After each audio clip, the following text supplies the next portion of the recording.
A massive thank you to all of our sponsors on the Suffolk Non-League show. Without their help and support this year, we would not have been able to have made the improvements that we have done to the show. Other than sponsoring one of our local sides, Grunsborough in the SIL, GBS are a family-run construction company in Ipswich operating nationwide with over 30 years experience in fire protection, diamond drilling, commercial building, health and safety and asbestos removal.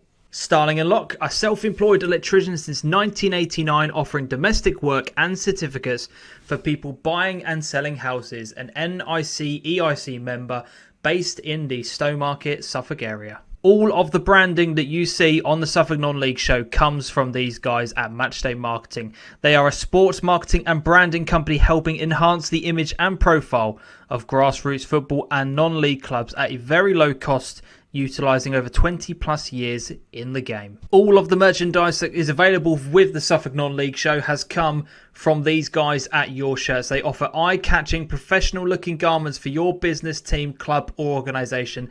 They offer a range of printing methods to cover all individual costs. Doesn't matter if it's text, images or anything else that you require to look unique and stand out from the competition. These guys are creating our website and they can do the same for you. Clabber Creative are an agency based in Framlingham, Suffolk, offering fully managed football club websites. They are about giving your club a professional look, feel and ongoing support to maintain the site. Alpha Surveys, providing topographical and measured building surveys throughout East Anglia. If you are in need of quality surveys on any home improvements, contact Alpha Surveys on Instagram. Links for all of these companies will be in the description below. Go and check them out and tell them that DeeJam has sent you.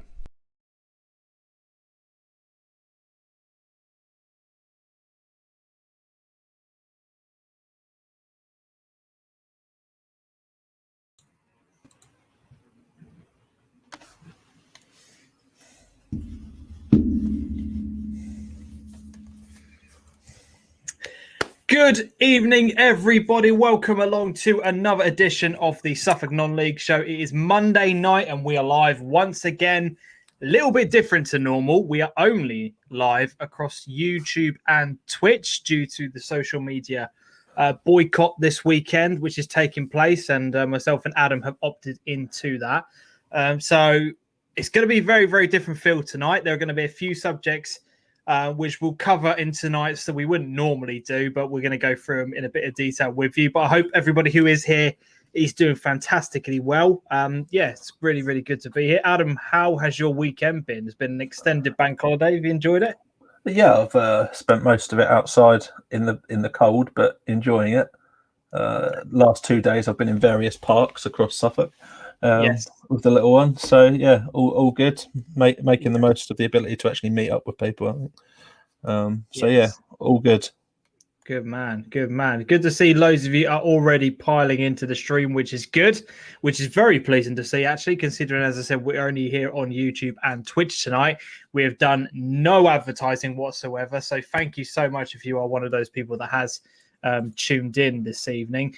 Before we get too far into the show, just want to say if you are interested in any of the Suffolk Non-League show merchandise, our store is available in the description below. Get yourself a mug, hoodie, t-shirt and a bobble hat. With the upcoming weather changing all the time, now is your opportunity to gear up, stock up with any of the items that we have available. As we always do, a massive thank you to all of our Ko-fi members who continue to make one-off donations towards the channel.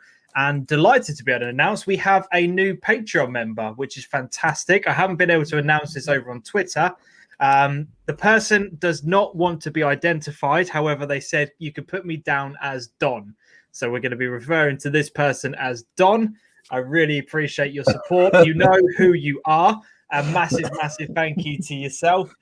Cheers, Don. For helping out with the channel. If you want to help and support the channel on a monthly basis, like all of these guys have done on screen and Don has as well, go over to patreon.com/DeeJam, where you can consider signing up. It's free, you know, as I said, select any tier you want, cancel whenever you want. Would be massively, massively appreciated. Yeah, so those are the housekeeping items over and done with. Let's get everybody's up on the screen. Ben Moore, hi lads. This is the show and family keep me going through the week. Love that one, man.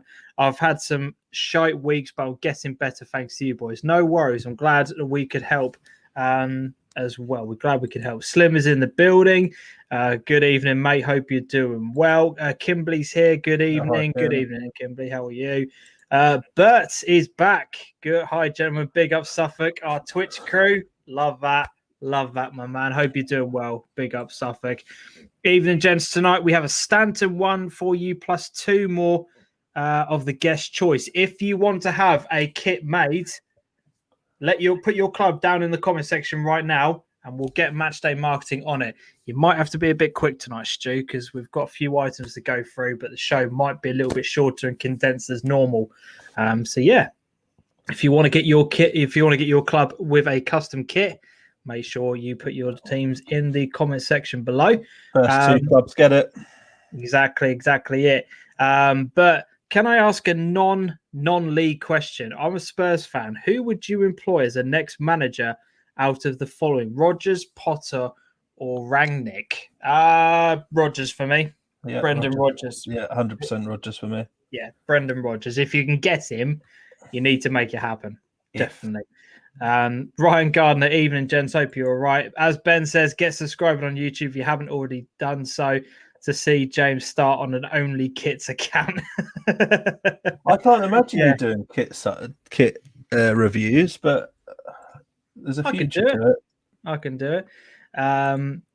Anybody watch the Vase and Trophy finals today? Real football, says Dan. No, unfortunately, I've been exactly the same. I literally returned to the house about 2 hours ago, so I've been out the entire day. So no, I didn't get a chance to watch any of them. But let me know who won, Dan, and what the games were like. I'd love to hear your thoughts on there.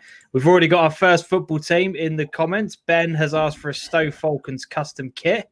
One more custom to go then. Yeah, so we have Stanton and we have Stoke Falcons. Any other teams that want to have want theirs to be made, let us know in the comment section. Paul Lambert says, Ben, in relation to the question, which is brilliant. Dan, good evening, mate. Hope you're doing well. Haven't spoken to you in a couple of weeks. Evening, lads. Hope you're both well. Just popped in to say hi. Unfortunately, I can't watch. I've got issues. So no worries, but good to see that you were here. That's the main thing. I'm just glad to know that you're well. Stay safe, mate. If you need anything, just give me a shout, email me, or whatever the case may be. Absolutely no problem with that.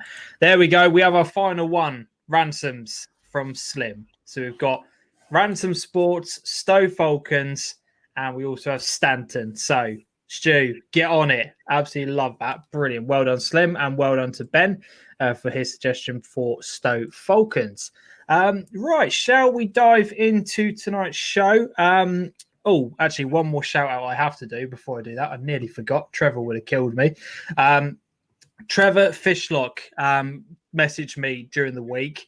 Obviously, I haven't been able to read a huge amount of these. I just want to say a massive shout out to his son, Lucas, who broke his wrist playing in the under-18s for Stoke Falcons this weekend. Apparently, it's quite a bad break as well. And I just want to give him a shout out. So, Lucas, if you are watching this, stick in there, my man. Hope your recovery goes well, and we'll see you back on a football pitch sometime soon. So, get well soon, big man. Good luck with that. So, Adam, let's dive into tonight's show. We've got a couple of items that we need to go through, and then we will jump into the results and everything that's kind of happened this weekend. There's been some big results, and we've got a lot of talking points to go through in the near future as well. So, just a reminder for everyone, the grants are still open. If any clubs between step 3 to step 6 are in need of applying for any grants, you have until the Sunday, the 9th of May. So the next time we do a Monday night live stream, the application deadline will have passed. So I thought I'd do a friendly reminder. Any clubs that watch the show and you are in need of some support, the grants are available for you. So as I said last time, step 3 is a maximum of 15k. Step 4 is 10. Step 5, 7.5, and step 6 is 5k. Any little amount I know would be greatly appreciated at this time. So if you are needing it, as I said, there is your reminder. Adam, we had the news, didn't we, recently during the week about step 7 clubs and the potential for those clubs to go up into step 6. So for those of you who haven't seen it, here is the update on there. The FA plans to elevate around 30 clubs from step 7 to step 6. There's not many across the league, across the whole country, is there? 30 clubs from step 7 as part of this restructure that is taking place. Each step 6 league will be told how many spaces will need to be filled in their divisions. The leagues will consider step 7 clubs from the list of clubs who have applied for this season or last season, which is quite crucial on that. If you are one of those teams that haven't this year and you've done it the previous year, you will be in consideration to go up. All right, so decision will be made at a week commencing May the 17th, and the criteria for going for being considered. This is the big important bit, isn't it? Exactly. Yeah. So if you meet the first criteria, which is clubs who meet the required H grade and have floodlights, that kind of gives you're in the driving seat if you meet that requirement. The second one is clubs whose ground meets the required H ground grade, except for floodlights, but have proof of planning and need to be installed by the 31st of December. The third one is for those who have whose ground meets the H grade, and on completion of work, you need to have evidence of funding and work completed by the end of May. So not much time left if you want on that one. And then the final one is clubs who do not meet the H grade with no evidence or reassurance of doing so by May the 31st, which I'm not really sure how you'd be allowed to go up if you can't provide assurances. But let's be honest, like they're going to be scrabbing for clubs if they can get to point 4. Yeah, point 4 is like, let's just promote at any opportunity. So if you're in the driving seat and you actually want to go up, they're still saying it's worth putting your name in the hat. Yes. Because you may be able to get it on point 4, but point 4 has obviously been put in as an exception clause to keep the restructure moving. And I think that's really important, because what it shows is the FA is not going to stand in their way, but is putting in place a rigid structure to say that if you can meet the standard protocols, then this is our preference. And what that might mean, I think, is that clubs that have got a lower league position would be preferenced over those of a higher league position if they could meet steps 1, 2, or 3. If the top league position, say, could only meet a 4. That's so especially with that last statement that you've got in there, that makes it very, very interesting. The bold statement at the bottom. So if clubs are ranked equally on the above, the league may look at previous sporting performance of the past 2 seasons. So we then enter into the realms that we had on last week's show, where the previous 2 seasons, even though they weren't up for consideration, are now going to be taken into consideration. And that whole can of worms then opens up at step 7 level, where, let's face it, depending on whereabouts you are in the country, some people like our league have played 9, 10, maybe 11 games. Other leagues around the country maybe have played 2, 3, if they're lucky, depending on whereabouts they are. It's a bit of a mess, isn't it? Let's be honest. There's been very little fallout though from last week's announcement. Like, if we can touch back on that, there's only one club that we're aware of who we believe is Christchurch, who have said that they're not going to take the option for upward movement. And I think clubs have already made it quite clear at step 7 who would like to move on. And there are clubs in Norfolk, I believe, who have put themselves forward. There was a list published.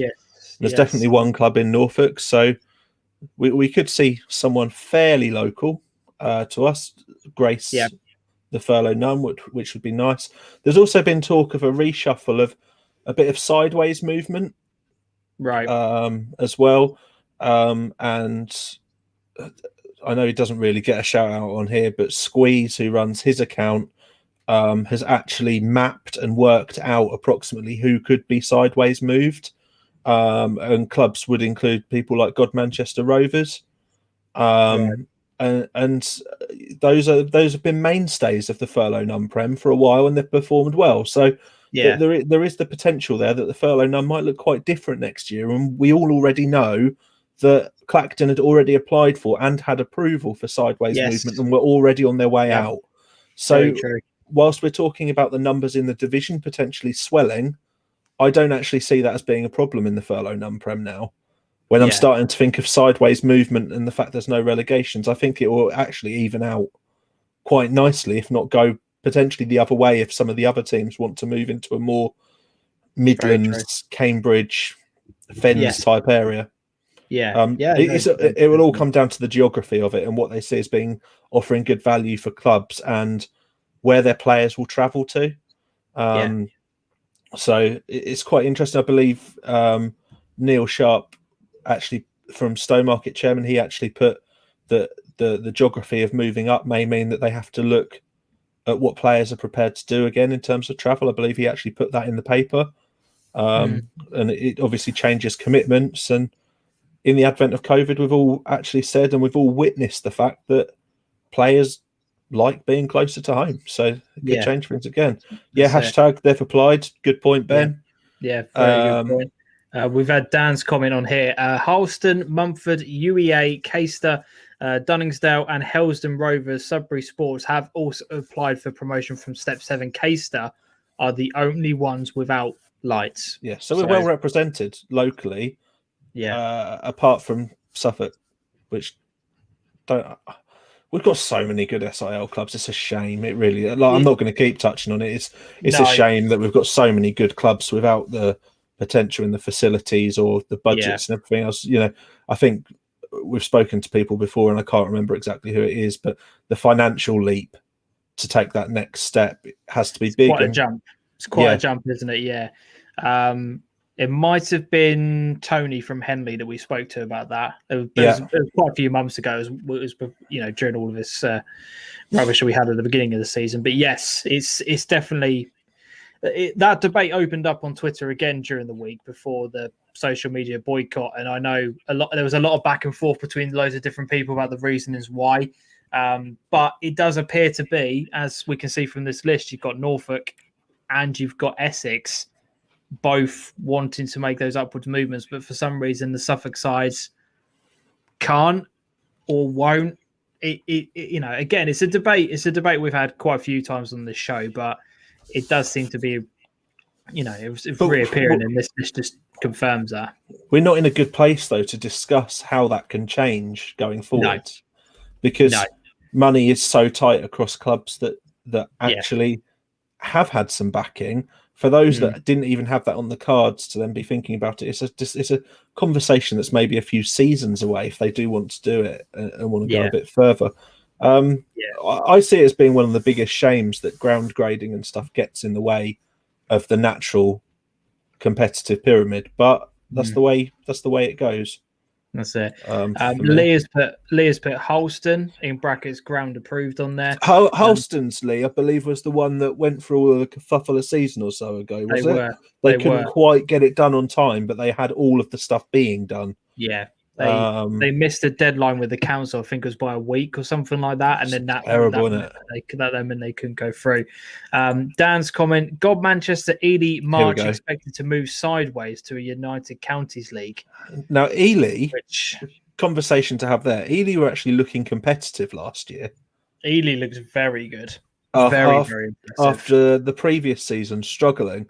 So that's a bit of a shame for me, because you're looking at teams coming in and making a league more competitive, and then given the opportunity, that sideways move actually now becomes more appealing for them. And as I said, God, Manchester will be a loss to the league. I truly believe that. They play a different brand of football. They're aggressive. They're in people's faces. And Furlough Non-Prem doesn't have too many sides that play the same way as God Manchester do. It's a God Manchester way. It doesn't seem to matter who they have that plays for them or whatever. That's just how they play. Yeah. And if March are on this list as well, that then will open up a spot for Furlough None North and another team to go up in that list. In the Furlough None North, that would work out quite well, though, wouldn't it? With the if you go back to the previous list we looked at with like UEA, etc. looking to come up. And I mean, these are all teams that I'm sure will be able to compete. If March move out, that opens up another promotion into the Prem, doesn't it? Oh, I see what you said. Sorry, yeah. March were part of that list of going up, which would be what Fakenham would be the next team from memory. Was it Fakenham or was it Downham? I think it's Fakenham. It's Fakenham if my memory serves me correct. But so I don't know if that would actually happen. I suppose it depends on the numbers that you need to fill each league, doesn't it? Yeah.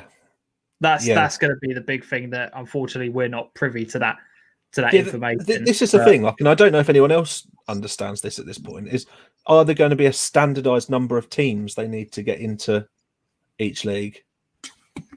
Wasn't there? There was. Initially, that was the plan to make the pyramid right. So if we're now starting to look at sideways movement, that might change things a bit.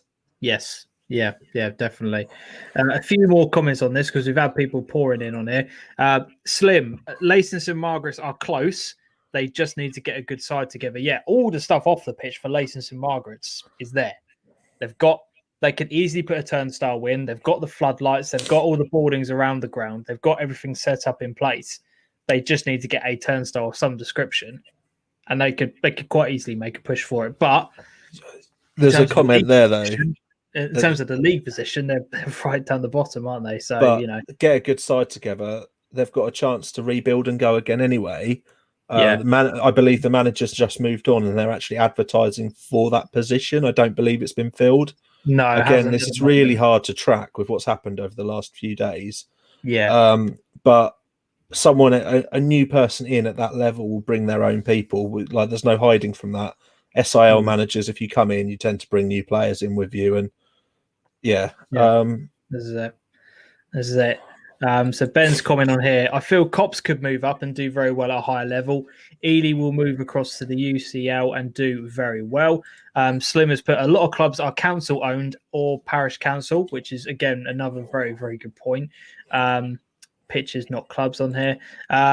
Because of where we are as a county, I'd hate to travel on a Tuesday night in a cold September, which is fair enough. Lee, Helston and Dunningsdale share with CBS. There you go, at the Norfolk Development Centre. UEA share with Dereham. Case are doing loads of work on ground. Mumford floodlights, but no fencing. Fencing would be a big problem. Yeah, Beccles, the best Step 7 side, Step 7 ground in Suffolk. So there we go.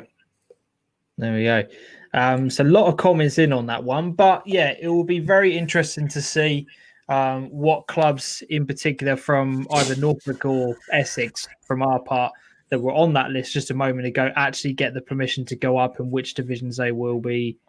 Well, I mean, obviously they'll go into the furlough none, but we'll see. We'll see whereabouts. Yeah, whether or not it's in the north or the south, it'll be very, very interesting to see. We've got some gaps to fill, haven't we? So we'll watch this space. And by the looks of it, it's all going to work itself out by the end of the month. It's a really big month for local football. Like, lots is going to be confirmed, and like for so many clubs that have put the work in over 2 seasons, it's all coming down to what happens towards the end of this month now. And the sooner they're going to be able to get themselves set up, the better. Those that are going into the furlough none or being promoted within the furlough none, particularly important, because they know they've now got to get going by the 31st of July. Like that's not loads of time to recruit any new additions or to change any structure if they need to. Very true. So yeah, that's it. So I've got Lee, who's put Dunningsdale joined with Helston this season, haven't done it on the pitch, but multi-millionaire chairman that arrives at games in helicopters, team to watch in the next 5 years. Is this arriving in a helicopter like a piss take comment, or is that actually true? Because if that's true, that is utterly incredible. Yeah, this is it. Follow the trawler. Appreciate note Suffolk, but has the delayed FC Clacton move out of the furlough none been finalised or confirmed? I believed it was confirmed last summer because they asked to go a year earlier, so that this year that they didn't do it and they got declined it. And that's when the chairman came out and said he may as well play the whole season as a dead rubber. Then subsequently signed some very good players. Sort of changed his mind. So I do believe that at that point it was confirmed that it happens as of this summer. Yeah. Match day, 100% true. Lee, That 100% is true. unreal. That's brilliant. I think they would, and it has happened, but the type of players maybe wouldn't, and that's what these clubs need. I'm guessing what's that in referral to? I'm guessing this is referring to Ben's question, which he said, could you see a higher level manager drop down to an SIL club, or would it be depending on the club? Absolutely. Yeah, 100%. Absolutely. Like, I think they chase the opportunity, don't they? I think is what you're saying. Like, I think like if you're a manager of an average Curlo Nun club, aren't you? If you're the manager of somebody who's just going to finish mid-table all the time, and you can suddenly go and manage a big fish in a small pond, so to speak, and potentially be up for winning cups and competitions and the leagues and stuff like that, it's kind of a no-brainer, really. When you think people float about and aim for success and see what they can do. It just depends what suits people. Big shout out actually on the management front to Brooksy, who after leaving Stowmarket has just got a job as assistant manager for Falkirk. Yeah, it's mental, isn't it? Like, mental. I know he's been there before in some capacity, I believe, but absolutely incredible for him. Such a great move for him as well. Like, and for him to come out of Suffolk non-league football and go and do that. I know I've harped on about Stowmarket a few times already tonight, so like, give me a bit of space on that. But that's a really, really big move. Yeah, and something locally to be proud of. He's clearly 100%. Going with a good CV, because in the 2 years he's been at Stowmarket, he's never lost a league game. But still, absolutely incredible. Yeah, this is it. So I just want to bring up a few comments before we move on. This is to do with the games that are going on today, because a lot of people put them in earlier on. Concert 2, Hebburn in 3 in the Vars, and Concord 0, Harrogate 1. Unlucky to Concord. That's a hell of a battle, considering Harrogate are now in the Football League, which is brilliant. If they would have delayed that much longer, Harrogate would have ended up in the flipping Premiership before the game got played. So exactly. FA Trophy final 2020, tremendous effort from Concord to get that far. Definitely. Agree with that, Jamie. It's a really good point. 100%. So let's move on then. We've done the step 7 parts of it. So we're going to talk about what's going on with ourselves at Witten later on in the show. We'll push that towards the end. So I know a lot of people were asking questions and were DMing myself and Adam about it and how it's going to work moving forward. So we'll get the show kind of done. We'll then talk about Witten later on as well, because I noticed a couple of people have put it into the comments as well now. So yeah, we'll talk about Witten towards the end. All right. So, right, let's move on and talk about some of the results that happened this weekend. We had some junior cup results fly in, and one result in particular stood out to us. I think it's no kind of surprise which one. Brandon 7-1 against Stanton.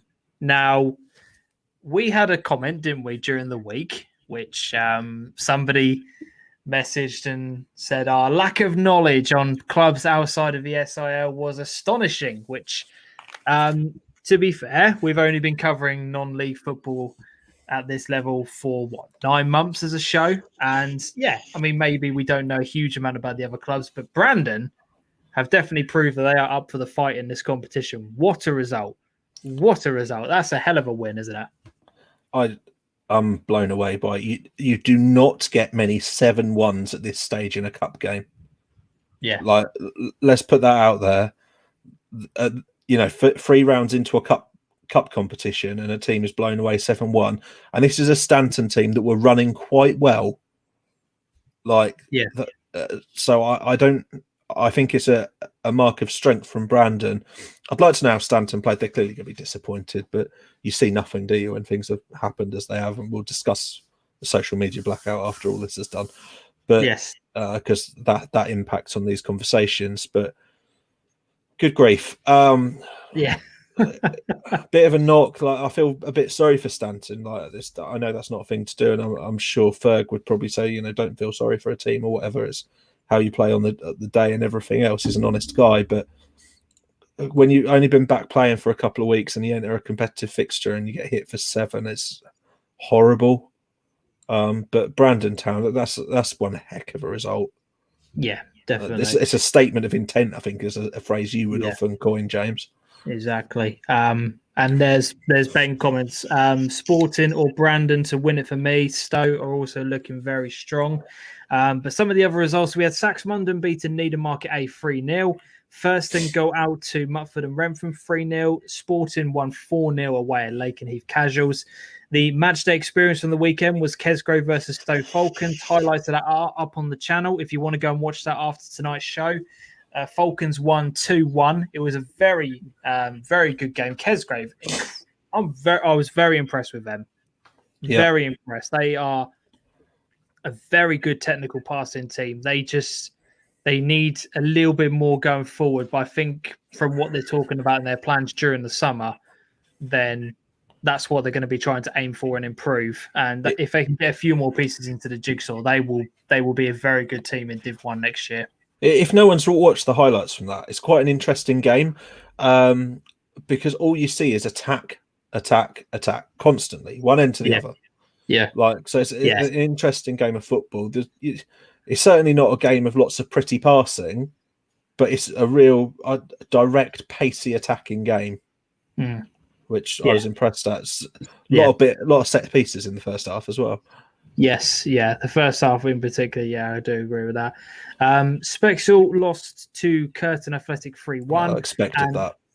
And Bacton go out on penalties to Colton Colville. So I heard from Sporting today that apparently 4-0 they're disappointed at. It should have been more. Really? Yeah. I think Lakenheath had actually had 2 byes to get to the round that they're in. Right. Is the backstory to it. And then they've obviously come up against a competent Sporting side. And Sporting have gone away and won 4-0, which is very something. interesting. But I believe the person who made the comment last week was from Mutford and Renfrew himself. And we don't know anything about him, if I'm completely honest. I'm more than prepared to put my hands up and say I will make silly off-the-cuff comments and do whatever else, but it's all a pinch of salt. It's not meant in a disrespectful way, but I think, unfortunately, when it comes to certain people at their clubs, they do get very defensive about everything, which is completely understandable because we are just 2 guys that are just talking about non-league football. But at the end of the day, we're here to promote non-league football. So there's a way and means about going about getting your point of view across. Yeah. That's the only thing I would say. But I agree. We're happy to learn. If people want to come on the show and educate us, they are more than welcome to come on. We will post a link out to anybody that wants to come on. I think what it highlights is that when we're doing match day experiences or planning that side of it, once a month we probably need to venture into Norfolk. Yes. And just step outside the SIL a bit and look what's happening in Norfolk, because the brand of football there is clearly quite good. Yeah. There you go, from Lee. Big result for Colton Colville. They're a Div 5 Anglian Com side. That's brilliant. Love that. Absolutely love I'm sure Bacton don't love it, but yeah. Well, no, I'm sure they don't. Penalties are a lottery, aren't they? Like the point there is the fact that a Div 5 Anglian Com team have taken Bacton the whole distance, and then had the edge to come through it. Yeah. For me. Very, very true. Very, very true. So there are the results. Because it's a bank holiday, we haven't had the draw for the next round taking place. So next week, hopefully, we will have the draw being made, because now in the Junior Cup, we are now at the point of, I think the quarterfinals are going to be this weekend, which is the 8th. And then the semi-finals and the final is still to be confirmed. So we're waiting dates on those ones. But the quarterfinals are taking place this weekend. So it'll be very interesting to see which one, who's going up against who. But I think we will probably find that out tomorrow. So we'll have to go through the quarterfinal results and then look ahead to semi-finals and finals date later on. And then to bait you in a bit, James, just before we move on, is there anything else there that surprised you that might change your thoughts for how the competition might get competitive? No, not really. I mean, the Colton Colville one, I suppose, you know, now looking at it in terms of them being a Div 5 side, I suppose that is a shock. Curtin going through, again, I'd need to know more about Spexel to kind of understand if that was a big result or not. What was your thoughts before the Kesgrove Falcons game? What were you expecting, having seen Falcons beforehand? That's a question that I would have liked you to have addressed before the match day experience, in a way. Like, you know, did they show enough on that first game you saw them against Ufford to make you think that they would comfortably go again? Yeah. First half, yes. Second half was anyone's game, but first half definitely. To be honest, I haven't seen Kesgrove in a couple of years. And obviously, Fraser came in. You know, Fraser Lord, who regularly contributes towards the channel. He's the new manager over there. He's completely ripped up the playbook there and completely started from scratch. Yeah. So, didn't know what to expect from them, but they look a very impressive side. They just need to keep playing that way of football, and eventually it will lead into something which is great. You have to lay down those benchmarkers somewhere. So from that perspective, I was very impressed with them. It's quite interesting as well, isn't it? Because Kesgrove, before games stopped, they were very much establishing themselves sort of up and down results-wise, whereas Falcons had quite a strong start. Yes, they had. So it's probably played out the way that results were going beforehand. But yeah, all good. Look at that from Trevor, a bit of knowledge in there. Falcons played 3 under-18s, one a debut for my boy at under-17s. Yeah, the right back that played for Falcons on Saturday was 17 years old. Didn't look out of place at all. Was very, very good. I know that Kesgrove had to get I think it was 3 players from their reserves maybe to kind of help him out as well. So a lot of clubs are struggling for players at this point of the year, which is very, very surprising. But, you know, maybe that's a topic to have on another day. But, Lee Sturgeon's piling in with the knowledge on Anglian combination football. You could be an interesting person for us to love it, have a bit of a chat with, I think. Love it. Mutford Div 4 Anglian Com. Brandon had been struggling Div 2, but have picked it up. There you go. So in terms of actual league structure, that Brandon versus Stanton game is 2 teams at the same level. Yeah. So that's a big result. Very, very big result. Yeah. That's slim. Different pitch for Stowe this week too, which does help. The facilities up there at Kesgrove was very good. Yeah, I was quite impressed with the way the pitch looked from where. Very impressive. Very, very impressive. So that's the Junior Cup side of it done. This weekend's fixtures that we know have been confirmed are the Senior Cup ones. A reminder, we've got Trimley versus Bilderston, Halesworth versus Ipswich, Lakenheath versus Beccles, and Sudbury Reserves versus Framlingham. So 4 big ties there in that round. Sudbury Framlingham game is ridiculous. That could be very good. I hope that's going to be on your wheel if you can get out Saturday. I won't be allowed in. Sudbury Reserves, they play behind closed doors. Oh, yeah. And so do Lakenheath. Yeah. Halesworth. So it will be Halesworth or Trimley. Oh, that's a massive shame. Or, depending on what games come out of the Junior Cup results, what comes out of that draw, there's potential to add some of those games onto the list as well. Potential to go and watch Stoke Falcons again, James. No, I've said to them unless they make the final, they're not appearing on the channel before the end of the season. I'm done now. Wanderers versus Trimley final, says Ben. Will Blakey and Dev play Saturday? I don't know if Blakey's ready to play yet. Dev has been training, I know.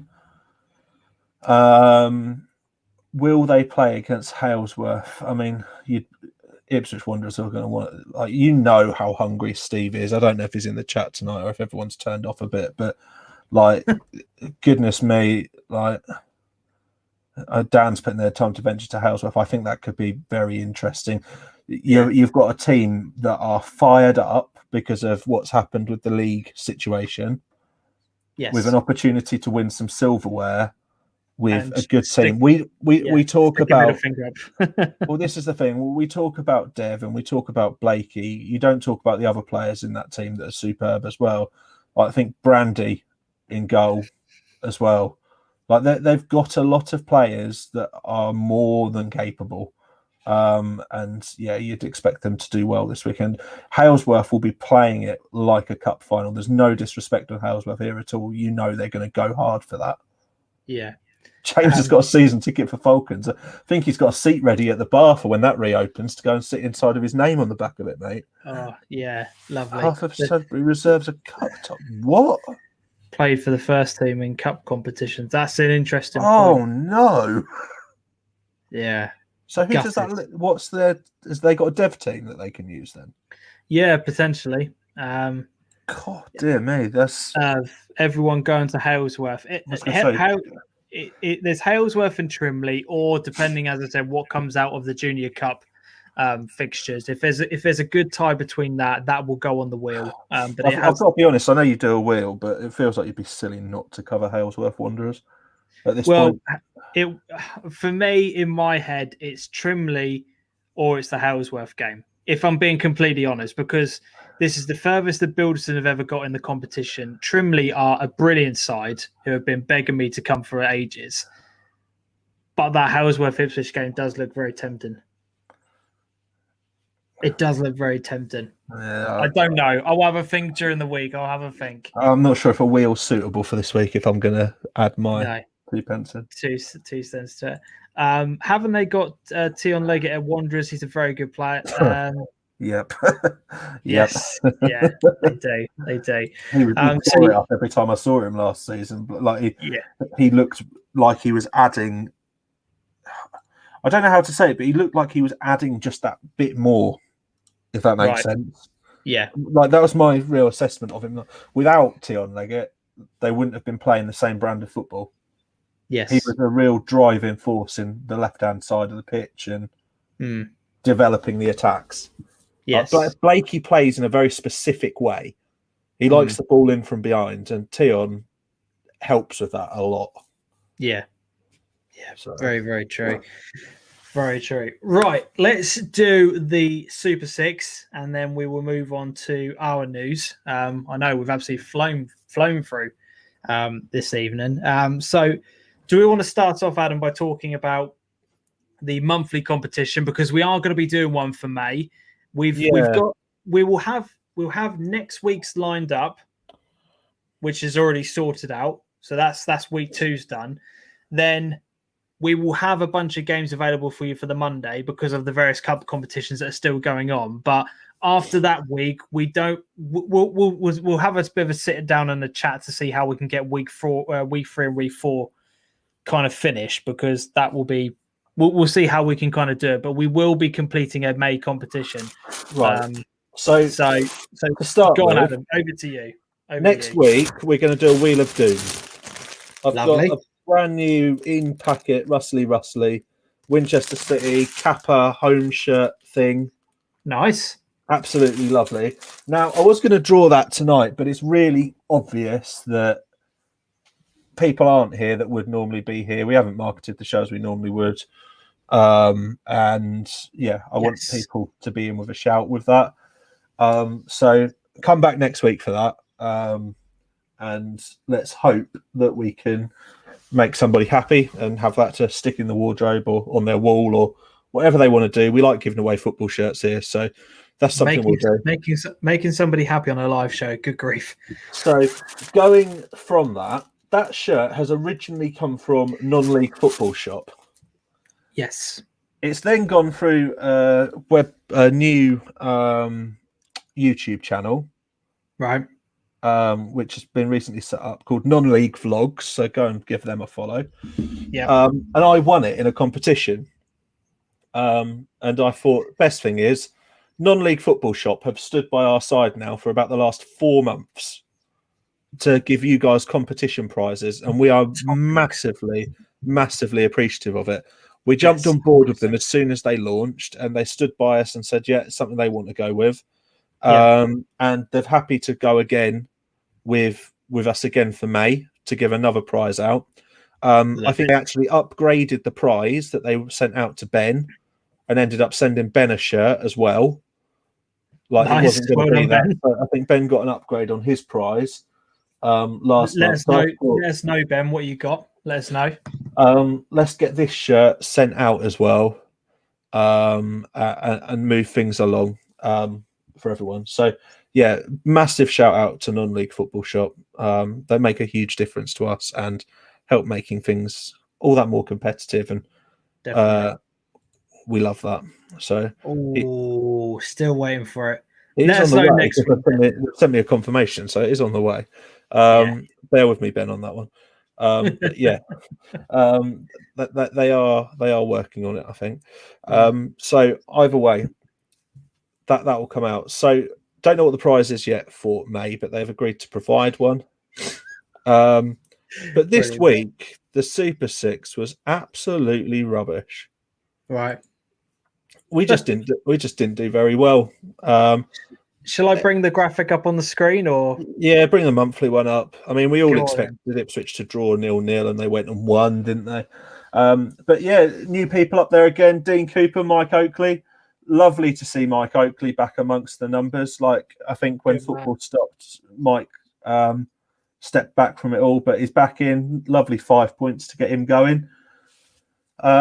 We've got some new numbers there. Craig Chidlow, captain 2-1. He managed to get 3 points just from putting 2-1 to all of the scores. He does it every week, playing the law of averages. Well done to Michael for 4 points. Love that, mate. Love that.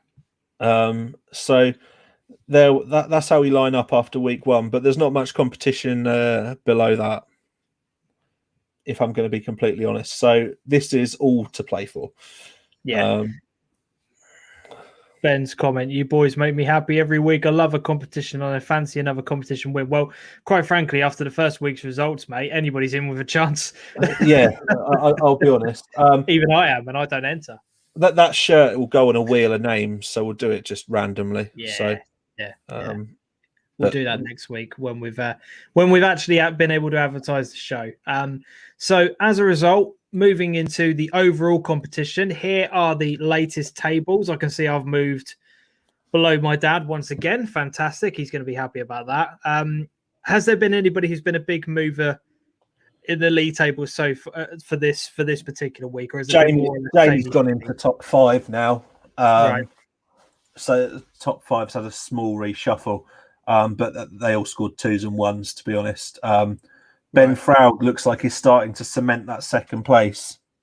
Alex has started to slip behind Ben. He's a good, consistent performer there. But no, other than that, very, very low scores. I think Dean's the next person to cross the 100 points threshold. I don't know if Mark was there or not last week, so I can't confirm. But Dean definitely did because of his score. Right. Ben has asked, how did I do in the monthly competition? You either got 2 points or 1, mate. I've no idea. I could have sworn I saw Ben saying that he got the correct result for the Ipswich game, or was that the week before? Not sure. Not sure. Okay. We'll have a look at that. I'll check my scores. We'll have a look. But yeah, Alex is just above me in 39th place as well, 2 points ahead. So I suppose that's now my competition. I mean, you remember me saying I want to get into the top 20? Jesus Christ. Seems like a million miles away now. I mean, you've got 3 weeks. If you get max points 3 weeks in a row, James, you'll do it. Yeah. Somehow I don't think so. So here are the Super Six for this week. Then I'm just going to post a link to these into the chat now. If you want to get involved in it, we'll be posting this out throughout social media. So for any of you who haven't been able to complete or haven't been able to watch us due to the social media boycotts, etc. I'll be posting out these surveys throughout the week. But yes, we've got Barnsley versus Norwich, Ipswich versus Fleetwood, Cambridge versus Grimsby, Southend versus Newport, Tranmere versus Colchester, and Kings Lynn versus Solihull Moors. So we've got the Barnsley-Norwich game is irrelevant because Barnsley are in the playoffs and Norwich are already champions. So who knows what will happen in that game. Ipswich versus Fleetwood. Neither team can get into the playoffs. It's a free. Barnsley playing for position before we move on. Well, they are, because that used to be a big thing, didn't it? They are, but it's like Norwich will still be on the piss. Like, I'm pleased for Norwich getting promoted, to be honest, because they've been so comfortable this season. Yeah, unbelievably comfortable. So yeah, Ipswich versus Fleetwood is a dead rubber. To be honest, let's kind of move on from that.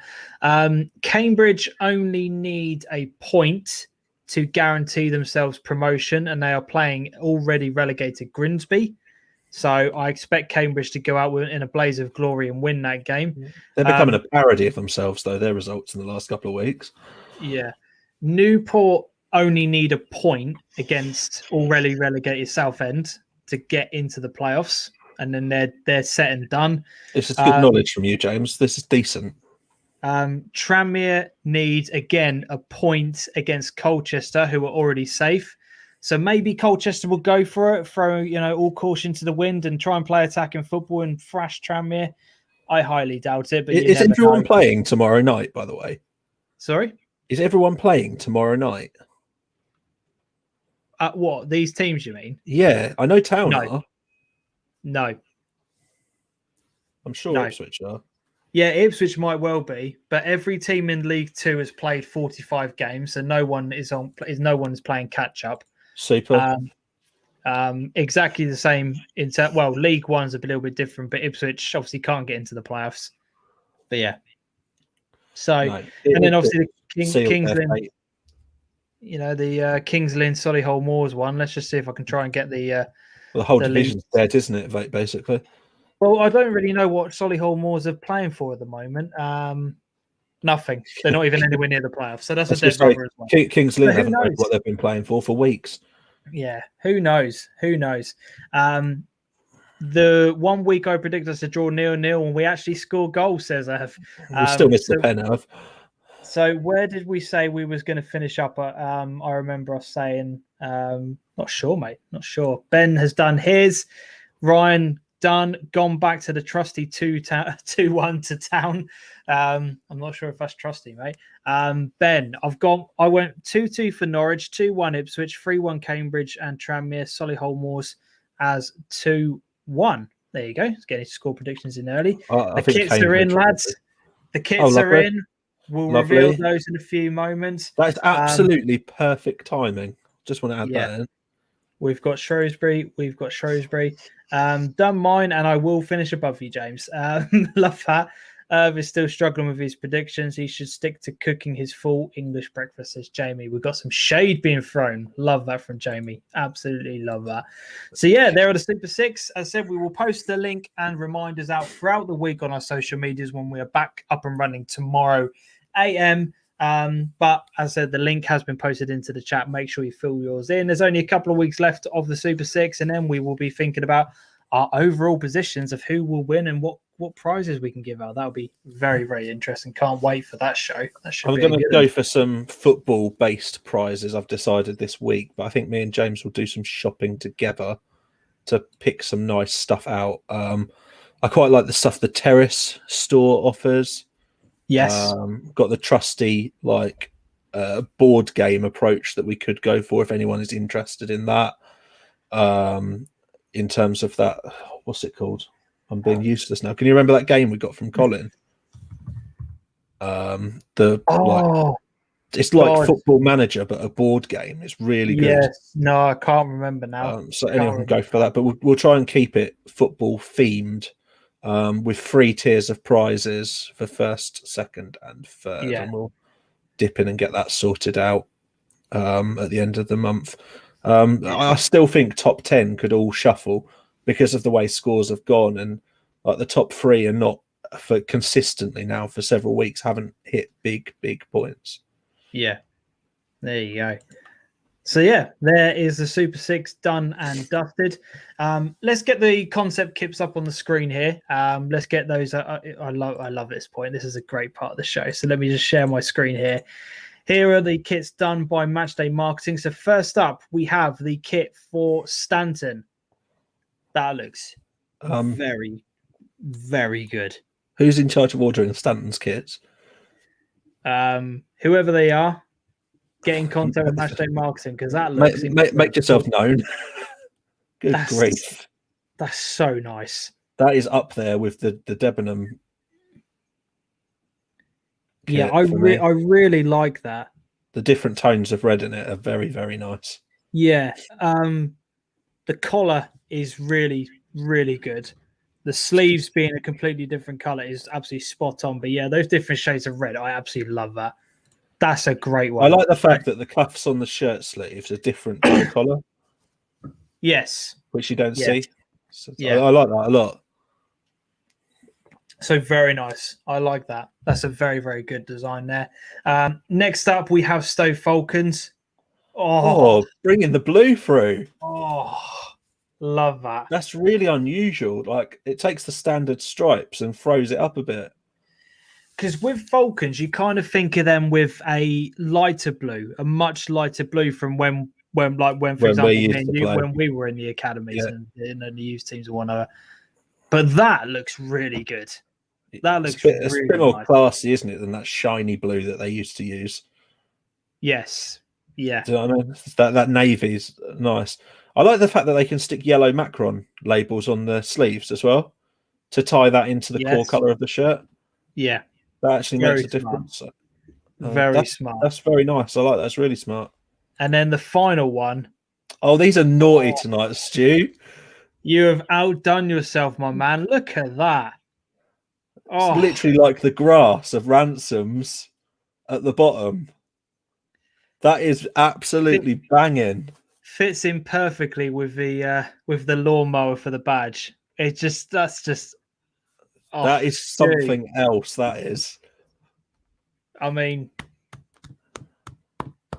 that's just. Which one do you prefer? These kits. Which one do you prefer? Oh, jeez, this is a hard one. For me, it's probably. Let us know in the comment section now which one of these three you prefer, because the Stanton one you can imagine being a kit that a Premier League team would wear. 100%, because of the way that's got some Rotherham vibes about it, and I like more Arsenal because I was going Premier League, but Rotherham. No, this is Arsenal's away kit. Yeah. Whose is this? The thing I like about this is it's just got that little custom bit around the bottom that actually ties in and brings the club and their meaning and their history together. Yeah, and that's why I like that Caister one so much. Yeah, I don't know. I think I'm gonna have to give it to Stanton. That's my personal favourite. Ransoms for me. I think I like the way it ties together the club stuff. At the end of the day, these are three really, really nice concepts. This is a tough one. Definitely. This is getting ridiculously sexy kits, says Slim. All the kits need to be available too. Available to be bought. I sell Ransom's machinery in my real job, says Match Day. Job. That's why he's got the inside knowledge. Falcons looks good. I'll message Russell about the Ransoms one. That is kit porn. Ipswich Town need to hit up Matchday Marketing, says Ben. I agree. They're off the peg designs. Don't get me started. If you could actually design me a Norwich one, and I can actually tell them that that's what a proper kit should look like, that would be fantastic. Because we were having this discussion, weren't we? How Norwich can't make a nice kit. I don't like the dreadful. I haven't liked our kit since the first year we went up to the Prem under Paul Lambert. That's the last kit I genuinely liked from Norwich. The rest have just been like utter garbage. Do you remember that one where it was like half green and half yellow, but it had like a yellow block in the middle just so the sponsor stood out as the That was appalling. God, and you've got that silly sleeve sponsor at the moment, haven't you, for a mobile game? Oh, best ruins it. Best Fiends, yeah. Best Fiends, woo! Fiends, yes. Will be worse next season when they're wearing show me. Yeah. Get that only kits going, lads. Yes, 100%. Adam, before we kind of talk about our Witten news, do you want to briefly touch upon the social media side of things and why what's been going on this weekend. Obviously, we haven't promoted this weekend's or this Monday night show. None of the match day experiences, the interviews have been talked about this weekend. It's just literally been uploaded to the channel. And for those of you regular ones who tune in on YouTube, and it's been a good indication from me on a personal perspective who comes there from a YouTube side of it and who relies on me to post stuff on Twitter and Facebook in order to find the videos, find the links, know when we're going live, know when things are being done. It's been quite interesting from a social experiment to see what's going on, but obviously that's not the reason why we took part in the social media boycott. And I know there was a lot of people who were dead against it, and made their feelings perfectly clear online. And as I said in my statement, I get why people were against it. It's almost you're silencing yourself because of a few idiots. But I don't know. I felt for me that I needed to be part of it, and just any way I can. And obviously, I know we've only got a small platform here, but just to have any sort of voice and just to say enough's enough, it just seemed like the right thing to do. I don't know. What are your kind of thoughts on it? Because I made mine perfectly clear during my kind of statement on there. I struggle with it a bit because it goes back to this whole thing of saying, well, by people doing that, what you're actually effectively doing is putting them in a place where you don't feel that you can have a voice for a few days to actually make a stance. Yeah. Whereas what I would have preferred to see is people posting the same message 3 times a day and ramming it down people's faces that they will not be silenced. Yeah. And to push hard, so timelines were overloaded with content that demanded change, not put nothing on there. That would have been my preferred approach. Because for me, what's actually happened is all these people that have come out and abused different people now just don't have to listen to them. And they can go on and find someone else to abuse. Yeah. Like, there's still Deirdre sitting in front of a beach on Twitter and everything else. The Twitter hasn't gone without ad revenue. Don't you worry. Yeah. Like, it's just gone elsewhere. Yeah, that's what I mean. And for me, like, it could be a very unpopular thing to say that I don't entirely agree with it, but part of it was that it's quite uncomfortable not taking part when so much of the community already was. Yeah. And I was happy to take part in it because it was a general movement. And what I do respect is that a silence is the most easily mobile and easy to organize thing that the most people can do. Because if you say what we're going to do is we're going to post every single hour about not being silenced or requesting change from Twitter, it won't get done. Whereas if you say all you've got to do is come off it, it's easy. It makes a statement. Twitter notices traffic volumes drop down. Why? Oh, that's easy to find out. So, a very, very easy way to actually make a statement and make a change. But what I don't like is the fact that people have had to be silenced and everyone deserves a voice and no one should feel like they have to come away from things to change it. People should be able to operate within a platform in their own way, comfortably, without fear of abuse. And walking away should never be something that people are forced to do. And it's not just about racism, it's about any form of abuse that happens and discrimination online, because racism is only a segment of it. It's a major one. It's disgusting. It needs to go, and it's prevalent in society, but it's quite hard because we speak from a privileged position where we don't have to experience it. That's the thing. We get abused for the opinions that we make, or for the way we talk about a certain club, for example. What we've kind of had a little bit of it. I'm not saying that was abuse. That is nowhere near. It wasn't abuse. It was not abuse, but that's the kind of thing that we get. We get things you can just brush off and ignore. Like what the abuse we get doesn't even matter. That, like, you can't even, like, what these people are receiving and be homophobic or transphobic or racist, whatever it is, it's just dreadful. But I wish we could have found a different way of doing it, which could have allowed these people to continue to have a voice and a platform to be on socially without having to retract themselves from society. Because society, a key part of society is social media, and I think during COVID times, we've probably all relied on it more than ever, more than we'd probably actually like to admit we have. Gotcha. Yeah. 100%. 100%. Yeah, it's grotty in a way that we've all had to be silenced to try and make our point. Yeah, unfortunately, it's kind of one of those that until things start to hit people's back pockets, which is what I put in my statement, things won't change. That's the problem. But tomorrow everyone will be back on it, and yeah, it's it's okay for a weekend, but then it's forgotten. Yeah, it depends on how often these continue to it depends on how often we do these things. If we do the same thing in, say, for example, a month's time, where we all abandon it again, it might not have the same impact because we're not in a regular season as before. But again, that's then another opportunity to do it. But if you're literally going to do it for one weekend and one weekend only, it is literally like, what was the point? And it gets to that point as well, where if you do things too often without changing what you're doing, it's just like, oh, here we go, another one of those. But it's then down to the social media companies to change their rules, aren't they? Do you know what I mean? Yeah. That's where they then need to go, right, we hear you, but we're not changing it. And then you then know where you stand. Or they then go, right, we hear you, we're going to make some changes.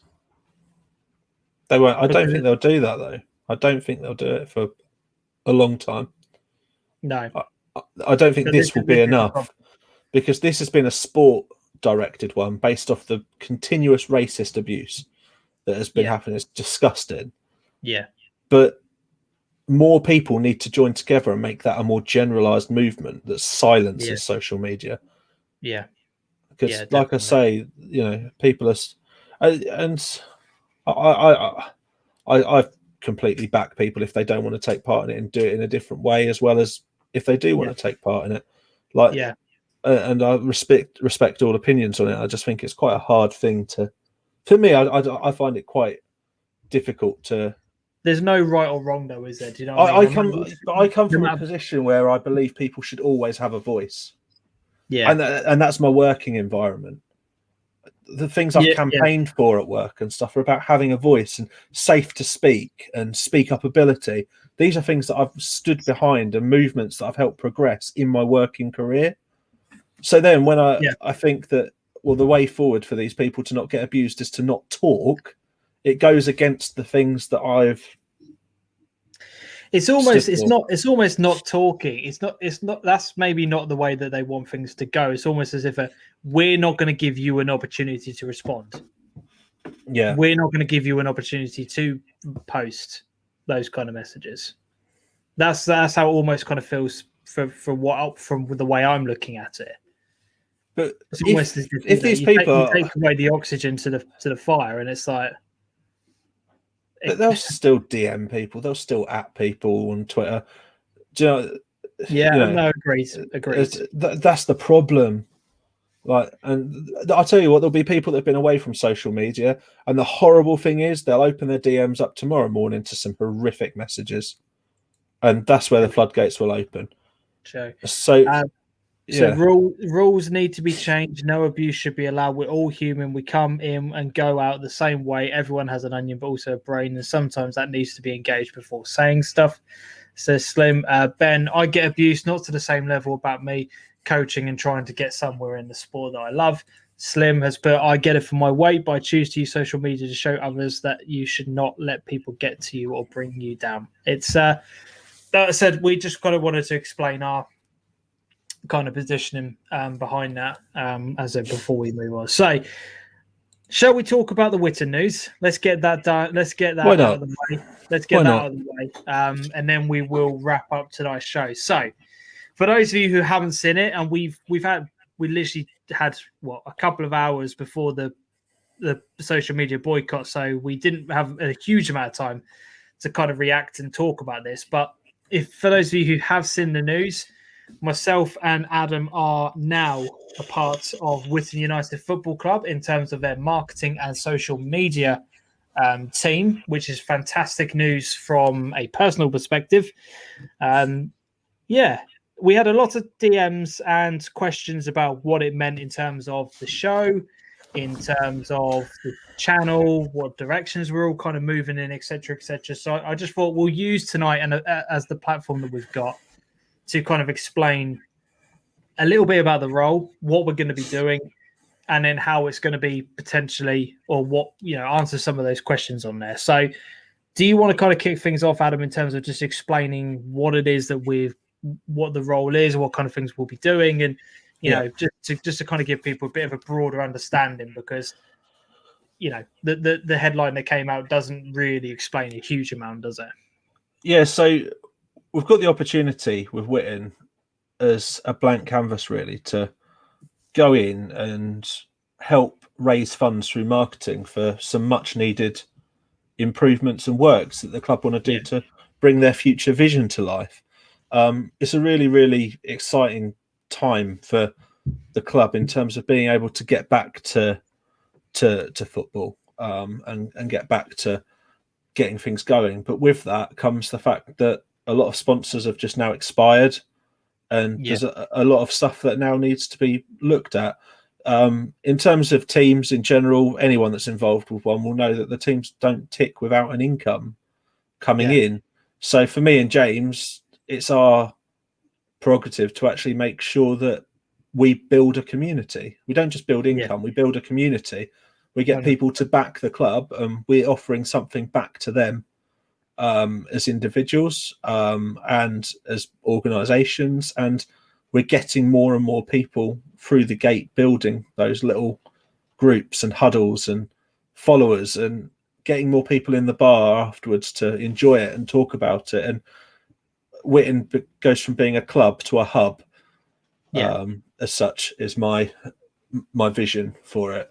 And I like it. And bringing everyone together. We've already got the hashtag in there of We Are Witten, and it's that whole thing of unity and togetherness that we want to build in there. Social media side of things, like, I've championed it for long enough on here, and it's time to put my money where my mouth is. The social media team is going to be headed up by me and James over there, but it won't stop at me and James. We'll recruit others in as we see fit. We'll interview and discuss with anybody their aspirations. We'll be looking for people to cover match days, be looking for people that want to photograph the games and look at things and feed that on. And we want to build up a club which is highly, highly visible on social media, be it Twitter, Instagram, Facebook, LinkedIn. We want to set some standards for the league. We'll create a club that others look up to and say, I want to be doing that. How can we do that? Exactly. And, I don't want to give loads away about what I want to do. I want it to develop over time.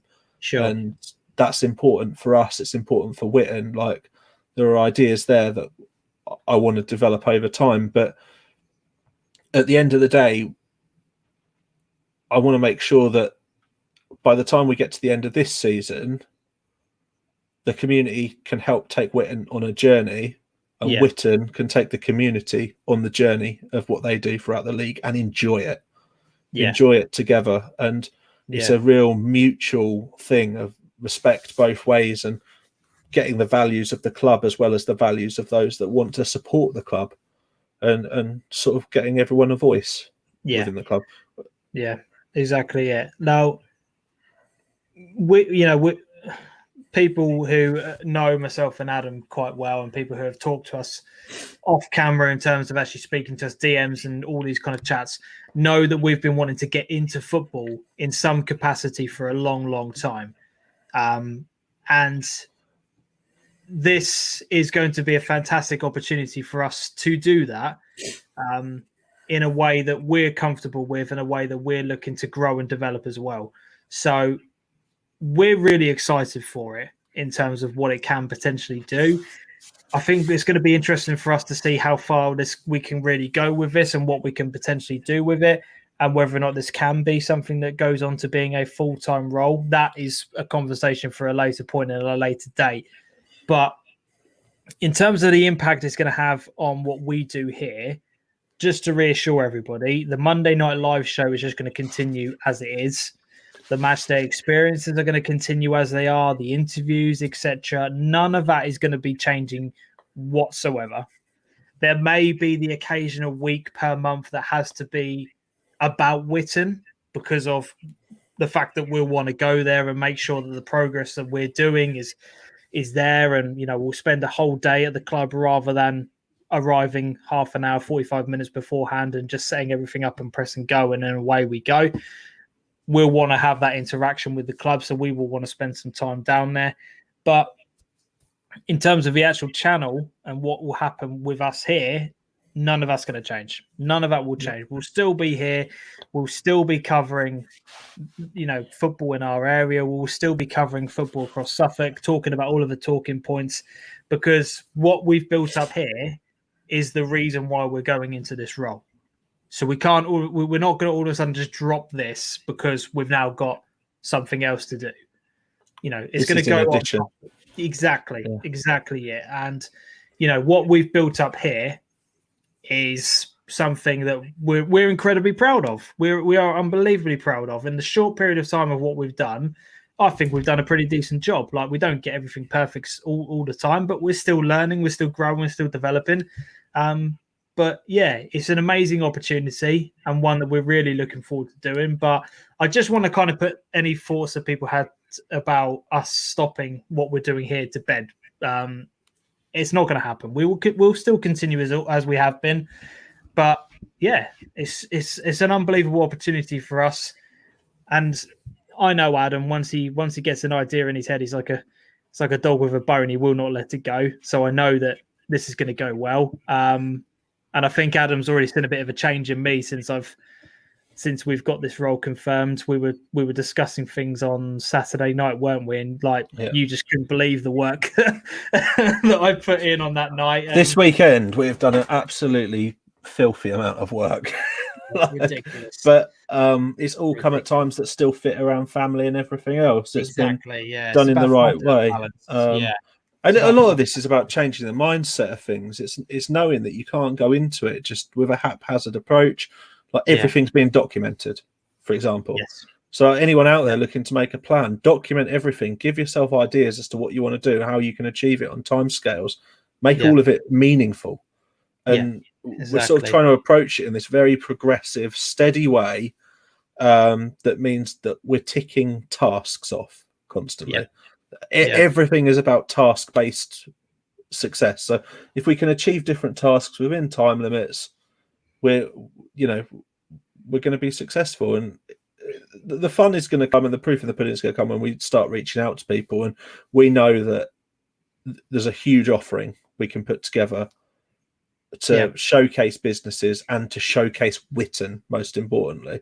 Yeah, because we want those businesses to come in and see Witten and be part of it. So just on a side point, if you know of any companies that would be potentially interested, please DM myself and Adam. We'll be open to have any conversations with any companies. It doesn't matter the size of the company, doesn't matter the amount they come in. We're going to have a range of different options that could become available to people. So yeah, feel free to DM us if you're interested in helping the club continue to grow. So yeah. Ben, I'll definitely be coming down with my dad to see the mighty Witten and, of course, you boys. I was there yesterday for the Vets Cup game, which is the Vets don't get spoken highly enough of on Twitter and stuff. And I think that if people realise that the Vets are pretty much Ipswich Town 0102, then they'd have much higher attendances for their games, and it would impact things. And the sooner we can get that clubhouse open down there, the better, because that's for us.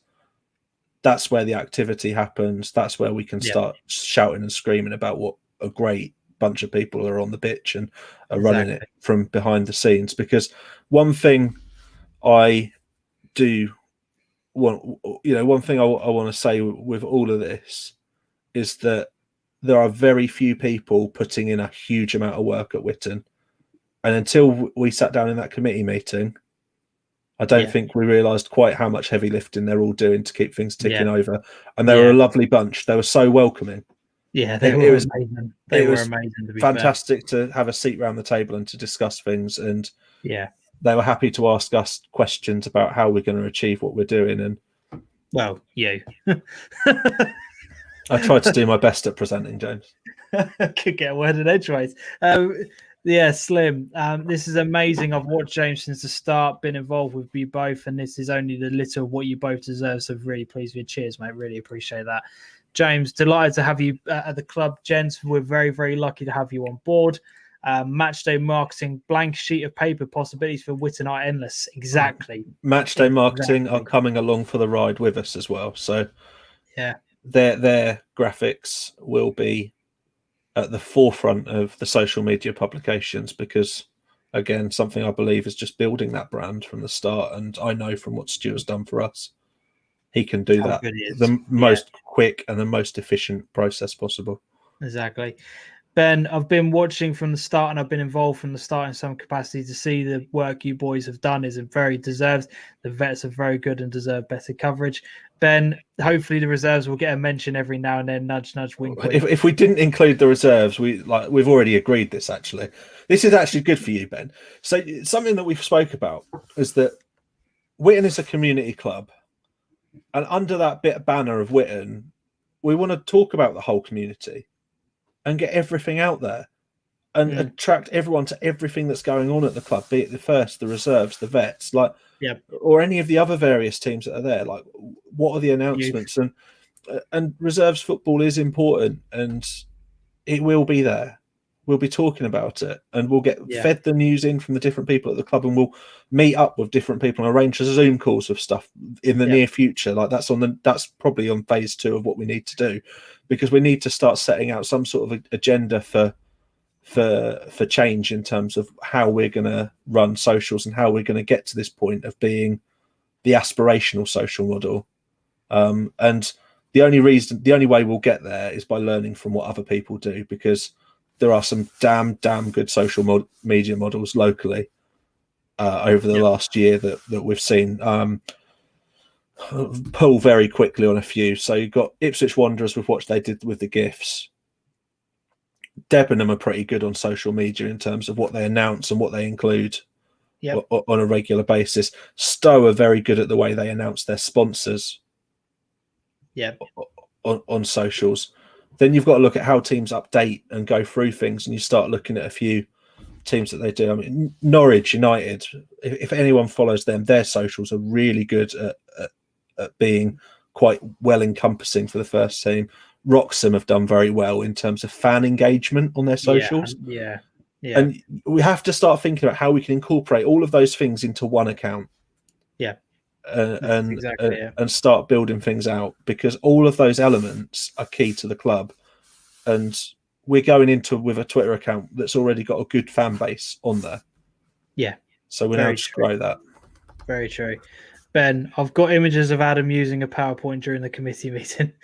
Oh no, I didn't use the PowerPoint, mate. It was more impressive than that. I just went straight off the top of my head, didn't I? Yeah, you did. To be fair, you did. I think I confused people a little bit at times, but I will improve. I will go away from that meeting and analyse what I did and what I didn't do. And a PowerPoint would have been more helpful with some of the things I wanted to discuss. Potentially, yeah.